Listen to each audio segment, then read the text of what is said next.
Hi friends, இப்போ நம்ம இட்லி மாவில் எப்படி கார குழிப்பணியாரம் செய்யலான்னு பார்க்கலாம் வாங்க. இப்போ நான் எல்லாமே வதக்கி கடுகு எல்லாம் வதக்கி வெங்காயம் எல்லாம் கருவேப்பிலெல்லாம் வதக்கி வச்சுருக்கேன்.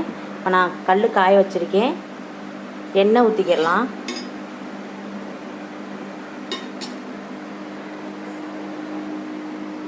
வாங்க பணியாரம் ஊற்றிக்கிடலாம்.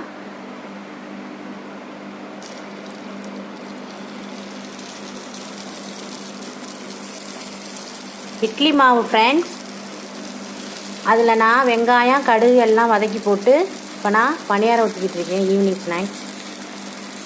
இப்போ நம்ம ஊற்றின பிறகு பார்க்கலாம் ஃப்ரெண்ட்ஸ். இப்போ பாருங்கள் ஃப்ரெண்ட்ஸ், பணியாரம் ரெடி ஆயிடுச்சு. நீங்களும் இதே மாதிரி வீட்டில் செஞ்சு சாப்பிட்டு பாருங்கள்.